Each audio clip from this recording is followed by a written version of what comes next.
आगरा के ताजमहल के 22 कमरों को खुलवाने की याचिका आज इलाहाबाद हाईकोर्ट की लखनऊ बेंच में लगी हुई थी, लेकिन यहां पर अवध बार एसोसिएशन की हड़ताल के कारण ये आज सुनवाई नहीं हो पाई है।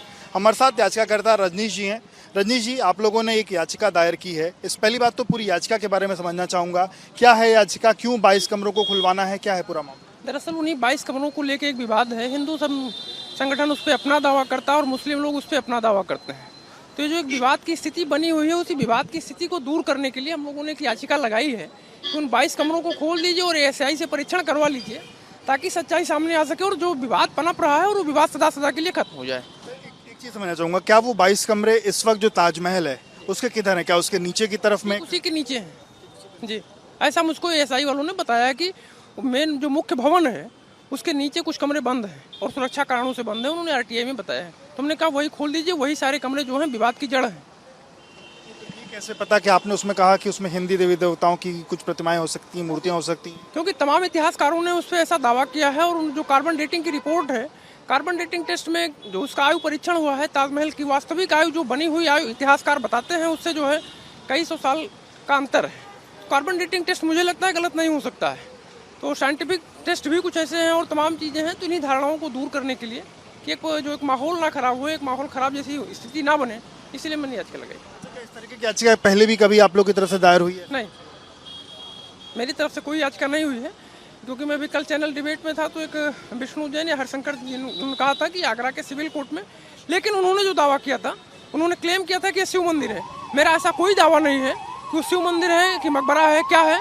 मेरा सिर्फ इतना है कि आप उन्हें 22 कमरों की जांच करा लीजिए, जो भी सच्चाई वो बाहर आ जाए, वो अपने आप क्लियर हो जाए कि मंदिर है कि मस्जिद है कि मकबरा है। के हिसाब से कब से वो कमरे बंद हैं? मुझको ये बताया गया कि वो अनिश्चित काल से बंद है। 1941? अनिश्चित काल से जी। इस बात में आपको उम्मीद है कि वहाँ कुछ और चीज? क्योंकि मैं एक बहुत लीगल मांग कर रहा हूँ। जिन अभी आपने देखा होगा काशी में भी एएसआई पर जो सर्वेक्षण की रिपोर्ट था, कोर्ट ने आदेश कर दिया है। एएसआई परीक्षण की मांग यहाँ पे भी कर रहे हैं कि उन 22 कमरों को खोल दीजिए, एएसआई परीक्षण करवा लीजिए। तो मुझे नहीं लगता है कि मैं ऐसा कोई क्लेम करके जा रहा हूँ कि वो उसका अस्तित्व बदल दीजिए, उसका नाम बदल दीजिए, ऐसा कुछ तो मैं नहीं कह रहा हूँ। मैं सिर्फ इतना कह रहा हूँ कि उसका एक साइंटिफिक परीक्षण आप करवा लीजिए। तो मुझे लगता है कि माननीय न्यायालय करेगा। आज क्या हुआ आज कोर्ट में? आज हड़ताल के चलते सुनवाई नहीं हो पाई है। कोई नई डेट? अभी तक नहीं।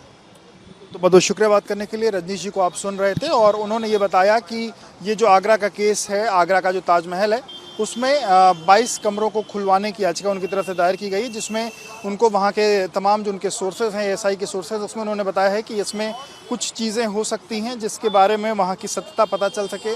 अनिश्चित काल से वो जो कमरे हैं वो बंद हैं। ये तमाम जो तथ्य हैं वो एएसआई के उनके सोर्सेज की तरफ से जो याचिकाकर्ता हैं उनको मिले हैं। फिलहाल आज इसकी याचिका लगी हुई थी, लेकिन कुछ केस जो वहाँ पर हड़ताल कारण सुनवाई नहीं हो पाई है।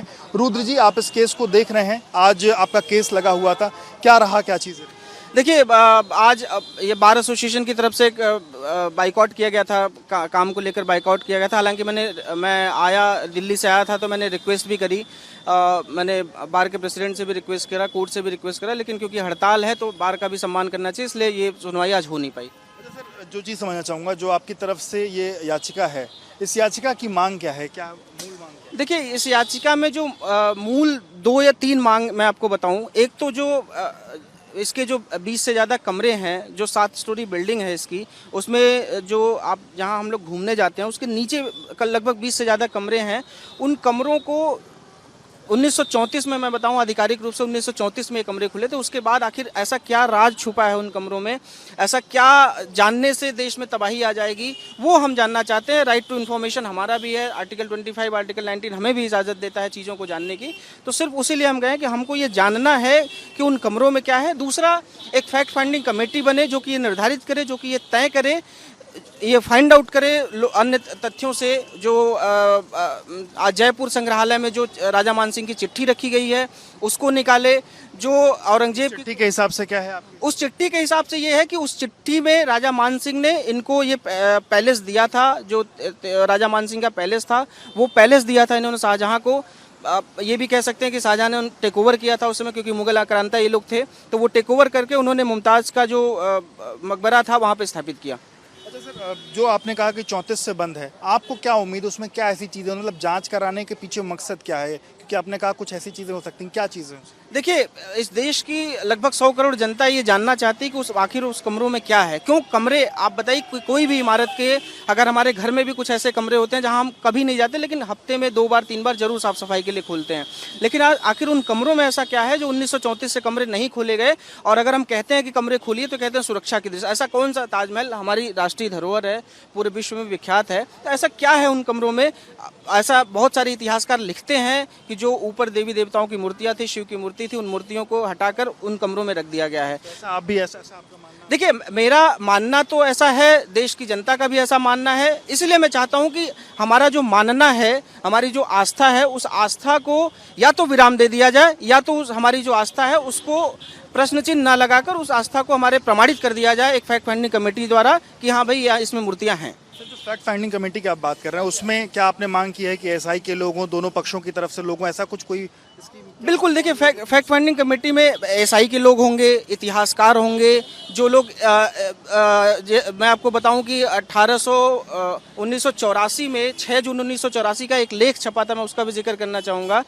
उस लेख में रेडियो कार्बन रेटिंग, जैसे कोई इमारत है, ये मान लीजिए हाईकोर्ट की इमारत है, तो इसकी रेडियो कार्बन रेटिंग के हिसाब से इसकी आयु का पता चलता है।